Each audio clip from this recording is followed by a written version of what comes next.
ਵਾਹਿਗੁਰੂ ਜੀ ਕਾ ਖਾਲਸਾ ਵਾਹਿਗੁਰੂ ਜੀ ਕੀ ਫਤਿਹ। ਸਟੂਡੈਂਟਸ, ਅੱਜ ਅਸੀਂ ਤੁਹਾਡੀ ਪੰਜਾਬੀ ਪਾਠ ਪੁਸਤਕ ਦਾ ਦੂਜਾ ਪਾਠ ਜੰਗਲਾਂ ਦੇ ਲਾਭ ਪੜ੍ਹਾਂਗੇ। ਇਸ ਪਾਠ ਦੇ ਪ੍ਰਸਿੱਧ ਲੇਖਕ ਬਲਵੰਤ ਗਾਰਗੀ ਜੀ ਹਨ। ਬੱਚਿਓ, ਪਹਿਲਾਂ ਮੈਂ ਤੁਹਾਨੂੰ ਜੰਗਲਾਂ ਦਾ ਅਰਥ ਦੱਸ ਦਿੰਦੀ ਹਾਂ। ਜੰਗਲਾਂ ਦਾ ਭਾਵ ਮਤਲਬ ਕਿ ਜਿੱਥੇ ਬਹੁਤ ਸਾਰੇ ਦਰਖਤ ਹੋਣ ਉਸ ਜਗ੍ਹਾ ਨੂੰ ਅਸੀਂ ਜੰਗਲ ਕਹਿ ਦਿੰਦੇ ਹਾਂ, ਬਣ ਵੀ ਕਹਿੰਦੇ ਹਾਂ। ਇਸ ਪਾਠ ਨੂੰ ਪੜ੍ਹਨ ਤੋਂ ਪਹਿਲਾਂ ਮੈਂ ਤੁਹਾਨੂੰ ਇਸ ਪਾਠ ਦਾ ਇੱਕ ਓਵਰਵਿਊ ਵੀ ਦੇ ਦਿੰਦੀ ਹਾਂ। ਇਹ ਪਾਠ ਸਾਨੂੰ ਮੁੱਖ ਰੂਪ ਵਿੱਚ ਜੰਗਲਾਂ ਦੇ ਲਾਭ ਦੱਸਦਾ ਹੈ, ਜਿਵੇਂ ਕਿ ਇਸ ਦੇ ਟਾਈਟਲ ਤੋਂ ਕਲੀਅਰ ਹੋ ਰਿਹਾ ਹੈ। ਜੰਗਲ ਸਾਡੀ ਜ਼ਿੰਦਗੀ ਵਿੱਚ ਸਾਨੂੰ ਕਿਸ ਤਰ੍ਹਾਂ ਕੰਮ ਆਉਂਦੇ ਹਨ, ਸਾਨੂੰ ਕਿੱਥੇ ਕਿੱਥੇ ਜੰਗਲਾਂ ਦੀ ਜ਼ਰੂਰਤ ਹੈ ਅਤੇ ਮਨੁੱਖ ਕਿਸ ਤਰ੍ਹਾਂ ਜੰਗਲਾਂ ਨੂੰ ਬਰਬਾਦ ਕਰ ਰਿਹਾ ਹੈ, ਜੋ ਕਿ ਸਾਡੇ ਲਈ ਕੀ ਨੁਕਸਾਨ ਦੇ ਸਕਦੇ ਹਨ। ਇਸ ਤਰ੍ਹਾਂ ਇਸ ਪਾਠ ਤੋਂ ਸਾਨੂੰ ਜੰਗਲ ਲਗਾਉਣ ਦੇ ਲਾਭ ਤੇ ਜੰਗਲ ਕੱਟਣ ਦੇ ਨੁਕਸਾਨ ਬਾਰੇ ਪਤਾ ਚੱਲੇਗਾ। ਸੋ ਆਓ ਪਾਠ ਦਾ ਅਧਿਐਨ ਕਰਨਾ ਸ਼ੁਰੂ ਕਰੀਏ। ਤੁਸੀਂ ਧਿਆਨ ਨਾਲ ਪਾਠ ਸੁਣਨਾ ਹੈ ਤੇ ਔਖੇ ਸ਼ਬਦਾਂ ਦੇ ਅਰਥ ਵੀ ਲਿਖਣੇ ਹਨ।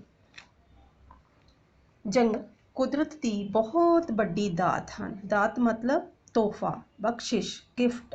ਕਈ ਲੋਕ ਜਦੋਂ ਹਜ਼ਾਰਾਂ ਮੀਲਾਂ ਵਿੱਚ ਫੈਲੇ ਜੰਗਲਾਂ ਨੂੰ ਦੇਖਦੇ ਹਨ ਤਾਂ ਸੋਚਦੇ ਹਨ ਕਿ ਧਰਤੀ ਦੇ ਇੰਨੇ ਵੱਡੇ ਵੱਡੇ ਟੋਟੇ ਕਿਉਂ ਵਿਅਰਥ ਪਏ ਹਨ। ਵਿਅਰਥ ਮਤਲਬ ਫਜ਼ੂਲ। ਇਹਨਾਂ ਦੀ ਥਾਂ ਵੱਡੇ ਵੱਡੇ ਸ਼ਹਿਰ ਬਸ ਸਕਦੇ ਹਨ, ਪਰ ਉਹਨਾਂ ਨੂੰ ਪਤਾ ਨਹੀਂ ਕਿ ਮਨੁੱਖ ਦੀ ਖੁਸ਼ਹਾਲੀ ਤੇ ਸੁੱਖ ਲਈ ਇਹ ਜੰਗਲ ਬਹੁਤ ਜ਼ਰੂਰੀ ਹਨ। ਇਸ ਤਰ੍ਹਾਂ ਕਿਸੇ ਵੱਡੇ ਸ਼ਹਿਰ ਦੀ ਸਿਹਤ ਲਈ ਬਾਗ ਅਤੇ ਤਲਾਅ ਜ਼ਰੂਰੀ ਹਨ। ਬਾਗ ਮਤਲਬ ਗਾਰਡਨ, ਤਲਾਅ ਮਤਲਬ ਝੀਲਾਂ। ਇਸੇ ਤਰ੍ਹਾਂ ਕਿਸੇ ਦੇਸ਼ ਦੀ ਸਿਹਤ ਲਈ ਜੰਗਲਾਂ ਦਾ ਹੋਣਾ ਬਹੁਤ ਜ਼ਰੂਰੀ ਹੈ। ਦੇਸ਼ ਦੇ ਸਰੀਰ ਵਿੱਚ ਜੰਗਲ ਵੱਡੇ ਫੇਫੜਿਆਂ ਵਾਂਗ ਹਨ। ਜਿਵੇਂ ਫੇਫੜੇ ਨਾ ਹੋਣ ਤਾਂ ਆਦਮੀ ਦਾ ਸਾਹ ਘੁੱਟਿਆ ਜਾਂਦਾ ਹੈ, ਇਸੇ ਤਰ੍ਹਾਂ ਜੇ ਜੰਗਲ ਨਾ ਹੋਣ ਤਾਂ ਦੇਸ਼ ਦਾ ਸਾਹ ਘੁੱਟਿਆ ਜਾਵੇ। ਬੱਚਿਓ, ਹੁਣ ਅਸੀਂ ਇਸ ਪੈਰਾਗ੍ਰਾਫ ਨੂੰ ਸਮਝਦੇ ਹਾਂ। ਜੰਗਲ ਕੁਦਰਤ ਦੀ ਅਨਮੋਲ ਦਾਤ ਹਨ। ਇਹ ਸਾਨੂੰ ਕੁਦਰਤ ਵੱਲੋਂ ਮਿਲਿਆ ਤੋਹਫਾ ਹੈ। ਭਾਵ ਕਿ ਜੋ ਜੰਗਲ ਹਨ ਅਸੀਂ ਉਹਨਾਂ ਨੂੰ ਆਪ ਨਹੀਂ ਉਗਾਉਂਦੇ। ਮਤਲਬ ਕਿ ਜੋ ਜੰਗਲ ਵਿੱਚ ਦਰਖਤ ਹੁੰਦੇ ਹਨ ਅਸੀਂ ਉਹਨਾਂ ਨੂੰ ਆਪ ਨਹੀਂ ਲਗਾਉਂਦੇ, ਉਹ ਆਪਣੇ ਆਪ ਉੱਗਦੇ ਹਨ ਅਤੇ ਉਹਨਾਂ ਨੂੰ ਪਾਣੀ ਵੀ ਅਸੀਂ ਨਹੀਂ ਪਾਉਂਦੇ। ਪਾਣੀ ਵੀ ਉਹਨਾਂ ਨੂੰ ਕੁਦਰਤ ਵੱਲੋਂ ਮਿਲਦਾ ਹੈ। ਮਤਲਬ ਕਿ ਜਦੋਂ ਮੀਂਹ ਵਰਦਾ ਹੈ ਉਸ ਸਮੇਂ ਉਹਨਾਂ ਨੂੰ ਪਾਣੀ ਮਿਲਦਾ ਹੈ, ਉਸ ਪਾਣੀ ਨਾਲ ਹੀ ਉਹ ਵੱਡੇ ਹੁੰਦੇ ਹਨ।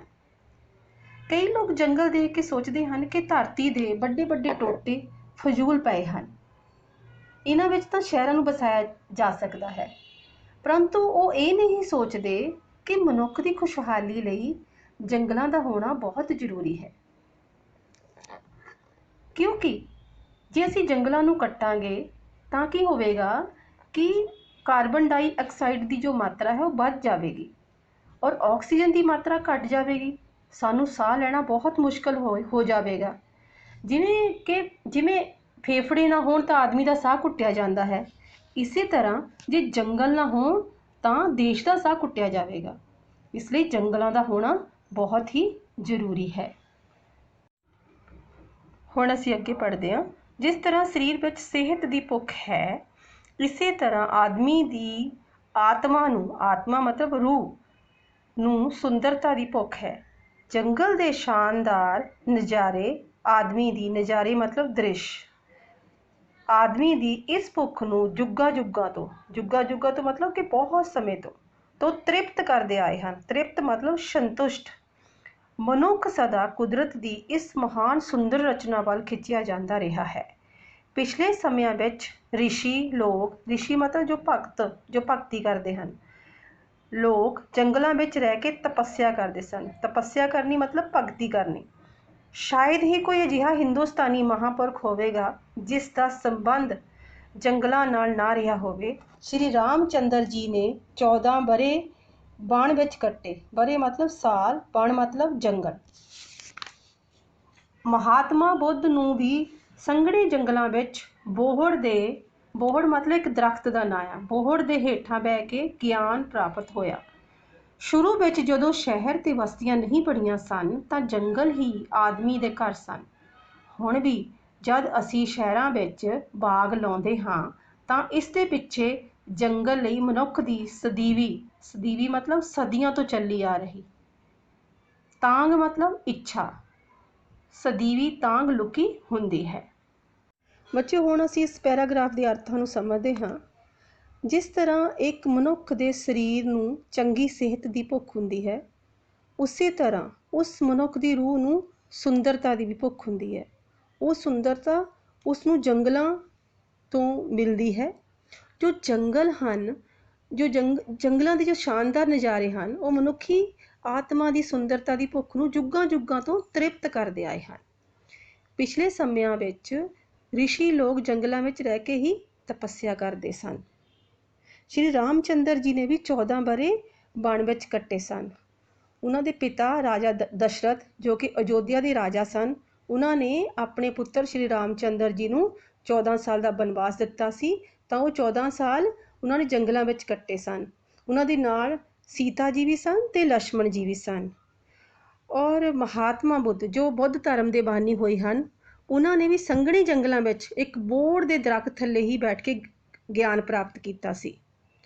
ਹੁਣ ਜਦੋਂ ਸ਼ਹਿਰਾਂ ਵਿੱਚ ਬਾਗ ਬਗੀਚਾ, ਸ਼ੁਰੂ ਵਿੱਚ ਜਦੋਂ ਸ਼ਹਿਰ ਅਤੇ ਬਸਤੀਆਂ ਨਹੀਂ ਬਣੀਆਂ ਸਨ, ਉਸ ਸਮੇਂ ਜੋ ਆਦਮੀ ਸੀ ਉਸਦਾ ਘਰ ਜੰਗਲ ਵਿੱਚ ਸੀ।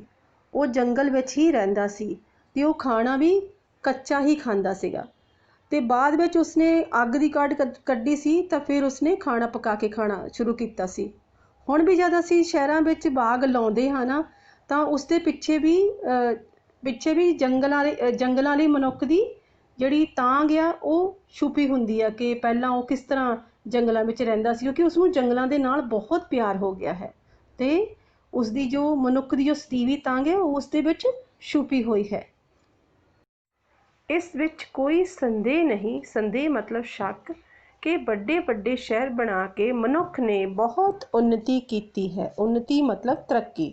ਪਰ ਜਿਉਂ-ਜਿਉਂ ਮਨੁੱਖ ਕੁਦਰਤ ਦੇ ਮਹਾਨ ਜੰਗਲਾਂ ਦੇ ਖੁੱਲ੍ਹੇ ਡੁੱਲੇ ਜੀਵਨ ਤੋਂ ਦੂਰ ਹੁੰਦਾ ਗਿਆ ਅਤੇ ਲੋਹੇ, ਇੱਟਾਂ ਅਤੇ ਸੀਮੈਂਟ ਦੇ ਪਿੰਜਰਿਆਂ ਵਿੱਚ ਆਪਣੇ ਆਪ ਨੂੰ ਕੈਦ ਕਰਦਾ ਗਿਆ, ਉਸਦੀ ਸਿਹਤ ਡਿੱਗਦੀ ਗਈ। ਮਤਲਬ ਕਿ ਜਿਸ ਤਰ੍ਹਾਂ ਮਨੁੱਖ ਨੇ ਜੰਗਲਾਂ ਨੂੰ ਛੱਡ ਕੇ ਸ਼ਹਿਰਾਂ ਵਿੱਚ ਰਹਿਣਾ ਸ਼ੁਰੂ ਕੀਤਾ, ਸ਼ਹਿਰਾਂ ਵਿੱਚ ਉਹ ਸੀਮੈਂਟ ਦੇ ਬਣੇ ਘਰਾਂ ਵਿੱਚ ਰਹਿਣ ਲੱਗ ਪਿਆ, ਉਸਦੀ ਸਿਹਤ ਖਰਾਬ ਹੁੰਦੀ ਗਈ ਕਿ ਉਸਨੂੰ ਬਹੁਤ ਤਰ੍ਹਾਂ ਦੀਆਂ ਬਿਮਾਰੀਆਂ ਲੱਗਣ ਲੱਗ ਪਈਆਂ। ਤੇ ਬੱਚਿਓ, ਹੁਣ ਅਸੀਂ ਅੱਗੇ ਪੜ੍ਹਦੇ ਹਾਂ। ਅੰਨ ਦੇ ਸੰਕਟ ਮਤਲਬ ਤੰਗੀ ਕਰਕੇ ਕੁਝ ਦੇਸ਼ਾਂ ਵਿੱਚ ਸਰਕਾਰ ਨੇ ਬਹੁਤ ਸਾਰੇ ਜੰਗਲ ਕੱਟ ਕੇ ਜ਼ਮੀਨ ਨੂੰ ਹਲ ਹੇਠ ਮਤਲਬ ਖੇਤੀ ਕਰਨੀ, ਉਹ ਜਗ੍ਹਾ ਜੋ ਖੇਤੀ ਦੇ ਯੋਗ ਬਣਾਈ ਜਾਵੇ। ਹਲ ਹੇਠ ਮਤਲਬ ਖੇਤੀ ਕਰਨੀ ਮਤਲਬ ਕਿ ਕੋਈ ਵੀ ਫਸਲ ਬੀਜਣੀ, ਖੇਤੀ ਹੇਠ ਲੈ ਆਂਦਾ। ਸ਼ੁਰੂ ਵਿੱਚ ਤਾਂ ਇਹ ਤਜਰਬਾ ਮਤਲਬ ਅਨੁਭਵ ਮਤਲਬ ਜਾਣਕਾਰੀ ਬੜਾ ਸਫਲ ਨਜ਼ਰ ਆਇਆ, ਪਰ ਛੇਤੀ ਹੀ ਆਦਮੀ ਨੂੰ ਆਪਣੀ ਇਸ ਮੂਰਖਤਾ ਦੀ ਸਜ਼ਾ ਮਿਲਣੀ ਸ਼ੁਰੂ ਹੋ ਗਈ। ਜੰਗਲਾਂ ਦੇ ਕੱਟੇ ਜਾਣ ਨਾਲ ਕੁਦਰਤ ਦੇ ਕਾਨੂੰਨ ਅਨੁਸਾਰ ਜਲ ਮਤਲਬ ਪਾਣੀ, ਵਾਯੂ ਮਤਲਬ ਹਵਾ ਵਿੱਚ ਬਹੁਤ ਤਬਦੀਲੀ ਆ ਗਈ। ਸਾਇੰਸ ਦਾ ਅਸੂਲ ਹੈ, ਸਾਇੰਸ ਤੋਂ ਪਤਾ ਹੀ ਹੈ ਨਾ ਆਪਕੋ, ਵਿਗਿਆਨ। ਸਾਇੰਸ ਦਾ ਅਸੂਲ ਹੈ ਕਿ ਜੰਗਲਾਂ ਨਾਲ ਵਾਯੂ ਕੀ ਹੁੰਦਾ ਹੈ? ਹਵਾ। ਮੰਡਲ ਕੀ ਹੁੰਦਾ ਬੱਚਿਓ? ਮੰਡਲ ਹੁੰਦਾ ਹੈ ਗੋਲਾਕਾਰ, ਜਿਵੇਂ ਪ੍ਰਿਥਵੀ ਗੋਲਾਕਾਰ ਹੈ, ਪ੍ਰਿਥਵੀ ਨੂੰ ਘੇਰੀ ਹੋਈ ਜਿੰਨੇ ਵੀ ਸਥਾਨ ਤੇ ਹਵਾ ਹੁੰਦੀ ਹੈ ਉਸਨੂੰ ਅਸੀਂ ਕੀ ਬੋਲਦੇ ਹਾਂ? ਵਾਯੂ ਮੰਡਲ ਕਹਿੰਦੇ ਹਾਂ ਉਸਨੂੰ ਅਸੀਂ। ਠੀਕ ਹੈ, ਸਮਝਿਆ ਉਹਨਾਂ ਨੂੰ? ਠੀਕ ਹੈ, ਤੇ ਹੁਣ ਅੱਗੇ ਪੜ੍ਹਦੇ ਹਾਂ। ਬੜਾ ਸੀਤਲ ਕੀ ਹੁੰਦਾ? ਠੰਡਾ। ਜਦ ਬੱਦਲ ਸਮੁੰਦਰ ਵੱਲੋਂ ਉੱਡ ਕੇ ਆਉਂਦੇ ਹਨ ਤਾਂ ਮਾਰੂਥਲਾਂ ਉੱਤੋਂ ਦੀ ਬਿਨਾਂ ਮੀਂਹ ਪਾਏ ਲੰਘ ਜਾਂਦੇ ਹਨ। ਮਾਰੂਥਲ ਮਤਲਬ ਰੇਗਿਸਤਾਨ ਰੇਤਲੀ ਜ਼ਮੀਨ ਹੁੰਦੀ ਹੈ। ਅਤੇ ਮਾਰੂ ਦਾ ਮਤਲਬ ਵੀ ਹੋ ਸਕਦਾ ਕਿ ਮਰੀ ਹੋਈ, ਥਲ ਮਤਲਬ ਜ਼ਮੀਨ, ਮਰੀ ਹੋਈ ਜ਼ਮੀਨ ਜਿਸ ਵਿੱਚ ਕੋਈ ਵੀ ਫਸਲ ਨਹੀਂ ਉੱਗਦੀ। ਜਦ ਜੰਗਲਾਂ ਉੱਤੋਂ ਦੀ ਲੰਘਦੇ ਹਨ ਤਾਂ ਵਾਯੂਮੰਡਲ ਠੰਡਾ ਹੋਣ ਕਰਕੇ ਮੀਂਹ ਵਰ ਪੈਂਦਾ ਹੈ। ਇਹੋ ਕਾਰਨ ਹੈ ਕਿ ਜੰਗਲਾਂ ਨਾਲ ਢਕੇ ਹੋਏ ਪਰਬਤਾਂ ਉੱਤੇ ਬਹੁਤ ਮੀਂਹ ਪੈਂਦੇ ਹਨ ਅਤੇ ਮਾਰੂਥਲਾਂ ਉੱਤੇ ਬਹੁਤ ਘੱਟ ਵਰਖਾ ਹੁੰਦੀ ਹੈ, ਕਿਉਂਕਿ ਉਹ ਰੇਤਲੀ ਧਰਤੀ ਹੁੰਦੀ ਹੈ ਮਾਰੂਥਲ। ਸਰਕਾਰੀ ਰਿਪੋਰਟਾਂ ਵਿੱਚ ਮੰਨਿਆ ਗਿਆ ਹੈ ਕਿ ਜਿੱਥੇ ਜਿੱਥੇ ਵੀ ਜੰਗਲ ਕੱਟੇ ਗਏ ਹਨ ਉੱਥੇ ਉੱਥੇ ਮੀਂਹ ਘੱਟ ਗਏ ਹਨ ਅਤੇ ਇਹ ਇਲਾਕੇ ਕੁਝ ਚਿਰ ਫਸਲਾਂ ਦੇਣ ਮਗਰੋਂ ਬੰਜਰ ਹੋ ਗਏ ਹਨ। ਬੰਜਰ ਦਾ ਮਤਲਬ ਹੁੰਦਾ ਕਿ ਅਣਉਪਜਾਊ ਧਰਤੀ, ਜਿਸ ਦੇ ਵਿੱਚ ਕੋਈ ਵੀ ਫਸਲ ਨਹੀਂ ਉੱਗਦੀ, ਉਹਨੂੰ ਕੀ ਬੋਲਦੇ ਆ? ਬੰਜਰ। ਉਪਜਾਊ ਦਾ ਮਤਲਬ ਹੁੰਦਾ ਜਿਹਦੇ ਵਿੱਚ ਸਭ ਫਸਲਾਂ ਉਗਾਈਆਂ ਜਾਂਦੀਆਂ। ਉਪਜਾਊ ਦਾ ਆਪੋਜਿਟ ਸ਼ਬਦ ਹੁੰਦਾ ਬੰਜਰ, ਜਿਸ ਵਿੱਚ ਕੋਈ ਵੀ ਫਸਲ ਨਹੀਂ ਉੱਗਦੀ। ਇਸ ਗੱਲ ਵੱਲ ਭਾਰਤ ਸਰਕਾਰ ਨੇ ਉਚੇਚਾ ਧਿਆਨ ਦਿੱਤਾ ਹੈ। ਉਚੇਚਾ ਮਤਲਬ ਵਿਸ਼ੇਸ਼ ਦਿੱਤਾ ਹੈ। ਹਰ ਸਾਲ ਵਣ ਮਹਾਉਤਸਵ ਮਨਾਇਆ ਜਾਂਦਾ ਹੈ। ਵਣ ਮਹਾਉਤਸਵ ਮਤਲਬ ਕਿ ਜੰਗਲਾਂ ਦਾ ਇੱਕ ਮਹਾਨ ਦਿਨ ਮਨਾਉਣਾ ਜੰਗਲਾਂ ਦੇ ਲਈ, ਜਾਂ ਸਾਲ ਵਿੱਚ ਇੱਕ ਦਿਨ ਮਨਾਇਆ ਜਾਂਦਾ ਜਿਸ ਦੇ ਵਿੱਚ ਕੀ ਕੀਤਾ ਜਾਂਦਾ ਹੈ ਅਤੇ ਲੱਖਾਂ ਨਵੇਂ ਬਿਰਖ ਲਾਏ ਜਾਂਦੇ ਹਨ। ਮਤਲਬ ਕਿ ਬਿਰਖ ਮਤਲਬ ਦਰਖਤ। ਉਸ ਵਣ ਮਹਾਉਤਸਵ ਦੇ ਵਿੱਚ ਬਹੁਤ ਸਾਰੇ ਦਰਖਤ ਲਗਾਏ ਜਾਂਦੇ ਹਨ, ਲੱਖਾਂ ਦੇ ਹਿਸਾਬ ਨਾਲ ਦਰਖਤ ਲਗਾਏ ਜਾਂਦੇ ਹਨ। ਹੁਣ ਅਸੀਂ ਇਸ ਪੈਰਾਗ੍ਰਾਫ ਨੂੰ ਸਮਝਦੇ ਹਾਂ। ਅੰਨ ਦੀ ਤੰਗੀ ਕਰਕੇ ਕੁਝ ਦੇਸ਼ਾਂ ਵਿੱਚ ਸਰਕਾਰ ਨੇ ਜੰਗਲਾਂ ਨੂੰ ਕੱਟ ਕੇ ਖੇਤੀ ਕਰਨੀ ਸ਼ੁਰੂ ਕਰ ਦਿੱਤੀ। ਸ਼ੁਰੂ ਵਿੱਚ ਤਾਂ ਇਹ ਤਰੀਕਾ ਚੰਗਾ ਲੱਗਿਆ ਕਿ ਚਲੋ ਜਨਸੰਖਿਆ ਵੱਧ ਗਈ ਆ ਅਤੇ ਖੇਤੀ ਜ਼ਿਆਦਾ ਕਰਨ ਦੀ ਜ਼ਰੂਰਤ ਹੈ। ਪਰ ਬਾਅਦ ਵਿੱਚ ਕੀ ਹੋਇਆ ਕਿ ਜਿੱਥੇ ਜਿੱਥੇ ਜੰਗਲ ਹੁੰਦੇ ਸਨ ਉੱਥੇ ਮੀਂਹ ਪੈਂਦੇ ਸਨ, ਜਿੱਥੇ ਜੰਗਲ ਨਹੀਂ ਹੁੰਦੇ ਸਨ ਉੱਥੇ ਮੀਂਹ ਨਹੀਂ ਪੈਂਦੇ ਸਨ। ਫਿਰ ਜਦੋਂ ਭਾਰਤ ਸਰਕਾਰ ਨੂੰ ਇਸ ਗੱਲ ਦਾ ਪਤਾ ਚੱਲਿਆ ਕਿ ਮੀਂਹ ਨਾ ਪੈਣ ਦਾ ਕਾਰਨ ਕੀ ਹੈ ਕਿ ਜੰਗਲਾਂ ਨੂੰ ਕੱਟਣਾ, ਫਿਰ ਉਹਨਾਂ ਨੇ ਵਣ ਮਹਾਉਤਸਵ ਮਨਾਉਣਾ ਸ਼ੁਰੂ ਕੀਤਾ। ਉਸ ਵਣ ਮਹਾਉਤਸਵ ਦੇ ਵਿੱਚ ਉਹਨਾਂ ਨੇ ਲੱਖਾਂ ਦਰਖਤ ਲਗਾਉਣੇ ਸ਼ੁਰੂ ਕੀਤੇ। ਅਤੇ ਫਿਰ ਕੀ ਹੋਇਆ ਕਿ ਜਿਨ੍ਹਾਂ ਇਲਾਕਿਆਂ ਵਿੱਚ ਮੀਂਹ ਨਹੀਂ ਪੈਂਦੇ ਸਨ, ਜਦੋਂ ਉੱਥੇ ਬਿਰਖ ਲੱਗ ਗਏ ਅਤੇ ਉੱਥੇ ਵੀ ਮੀਂਹ ਪੈਣੇ ਸ਼ੁਰੂ ਹੋ ਗਏ। ਅਤੇ ਇਸ ਕਰਕੇ ਸਾਨੂੰ ਦਰਖਤਾਂ ਨੂੰ ਨਹੀਂ ਕੱਟਣਾ ਚਾਹੀਦਾ, ਜੰਗਲਾਂ ਨੂੰ ਨਹੀਂ ਕੱਟਣਾ ਚਾਹੀਦਾ। ਜੰਗਲ ਸਾਡੇ ਜੀਵਨ ਲਈ ਬਹੁਤ ਹੀ ਮਹੱਤਵਪੂਰਨ ਹਨ। ਹੁਣ ਅਸੀਂ ਅੱਗੇ ਪੜ੍ਹਦੇ ਹਾਂ। ਇਸ ਤੋਂ ਛੁੱਟ ਜੰਗਲ ਹੋਰ ਵੀ ਅਨੇਕ ਮਨੁੱਖੀ ਲੋੜਾਂ ਨੂੰ ਪੂਰਾ ਕਰਦੇ ਹਨ। ਜੰਗਲਾਂ ਦੀ ਲੱਕੜੀ ਨਾਲ ਅਸੀਂ ਮਕਾਨ ਬਣਾਉਂਦੇ ਹਾਂ। ਫਿਰ ਮਕਾਨ ਦੇ ਅੰਦਰ ਕੁਰਸੀਆਂ, ਮੇਜ਼, ਮੰਜੇ, ਪੀੜ੍ਹੀਆਂ ਵੀ ਜੰਗਲ ਦੀ ਹੀ ਦਾਤ ਹਨ। ਮਤਲਬ ਕਿ ਦਾਤ ਮਤਲਬ ਜਿੱਦਾਂ ਪਹਿਲਾਂ ਦੱਸਿਆ ਸੀ ਤੁਹਾਨੂੰ ਮੈਂ, ਤੋਹਫਾ ਹਨ, ਗਿਫਟ ਹਨ। ਜੇ ਜੰਗਲਾਂ ਵਿੱਚੋਂ ਲੱਕੜੀ ਨਾ ਆਵੇ ਤਾਂ ਚੁੱਲ੍ਹੇ ਵਿੱਚ ਅੱਗ ਵੀ ਨਾ ਬਲੇ। ਚੁੱਲ੍ਹਾ ਕੀ ਹੁੰਦਾ ਤੁਹਾਨੂੰ ਪਤਾ ਹੈ ਕਿ ਜਿਸ ਦੇ ਵਿੱਚ ਆਪਾਂ ਲੱਕੜੀਆਂ, ਇੱਕ ਤਾਂ ਗੈਸ ਅਜੇ 'ਤੇ ਆਪਾਂ ਖਾਣਾ ਬਣਾਉਂਦੇ ਹਾਂ, ਚੁੱਲ੍ਹਾ ਉਹ ਹੁੰਦਾ ਜਿਸ ਦੇ ਉੱਤੇ ਅਸੀਂ ਲੱਕੜੀਆਂ ਬਾਲ ਕੇ ਖਾਣਾ ਪਕਾਉਂਦੇ ਹਾਂ। ਸਰਦੀ ਵਿੱਚ ਲੋਕ ਪਾਲੇ ਨਾਲ ਠਰ ਜਾਣ। ਪਾਲਾ ਮਤਲਬ ਠੰਡ। ਠਰ ਜਾਣ। ਲੱਕੜੀ ਨਾਲ ਹੀ ਕਿਸ਼ਤੀਆਂ, ਨਿੱਕੇ ਜਹਾਜ਼ ਅਤੇ ਗੱਡੇ ਰੇੜੇ ਆਦਿ ਬਣਾਏ ਗਏ ਹਨ। ਜੇ ਇਹ ਨਾ ਹੋਣ ਤਾਂ ਵਪਾਰ ਅੱਧਾ ਰਹਿ ਜਾਵੇ ਅਤੇ ਕਈ ਥਾਵਾਂ 'ਤੇ ਚੀਜ਼ਾਂ ਨਾ ਪਹੁੰਚਣ ਕਰਕੇ ਕਾਲ ਪੈ ਜਾਵੇ। ਕਾਲ ਪੈਣਾ ਕਿ ਕਿਸੇ ਚੀਜ਼ ਦੀ ਤੰਗੀ ਹੋਣੀ।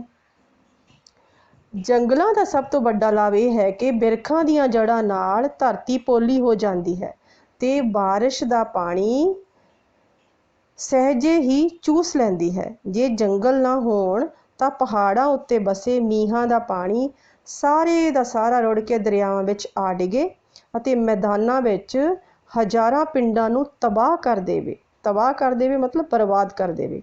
ਨਾਲੇ ਪਾਣੀ ਦੀ ਤੇਜ਼ੀ ਨਾਲ ਦਰਿਆ ਬਹੁਤ ਸਾਰੀ ਉਪਜਾਊ ਧਰਤੀ ਨੂੰ ਰੋੜ ਕੇ ਨਾਸ ਕਰ ਦੇਵੇ। ਜਿਵੇਂ ਉੱਪਰ ਦੱਸਿਆ ਸੀ, ਉਪਜਾਊ ਧਰਤੀ ਉਹ ਹੁੰਦੀ ਆ ਜਿੱਥੇ ਬਹੁਤ ਸਾਰੀਆਂ ਫਸਲਾਂ ਉੱਗਣ। ਹਰ ਫਸਲ ਉਪਜਾਊ ਧਰਤੀ 'ਚ ਉੱਗ ਜਾਂਦੀ ਹੈ। ਬੱਚਿਓ, ਮੈਂ ਹੁਣ ਸ਼ਾਰਟ ਵਿੱਚ ਸਮਝਾਉਂਦੀ ਹਾਂ, ਤੁਸੀਂ ਧਿਆਨ ਦੇਣਾ।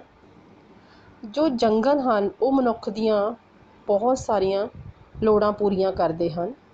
ਜੰਗਲ ਦੀ ਲੱਕੜੀ ਤੋਂ ਮਕਾਨ ਬਣਦੇ ਹਨ, ਕੁਰਸੀਆਂ ਬਣਦੀਆਂ, ਮੇਜ਼, ਮੰਜੇ, ਪੀੜ੍ਹੀਆਂ, ਸਭ ਇਹ ਜੰਗਲ ਦੀ ਹੀ ਦਾਤ ਹਨ।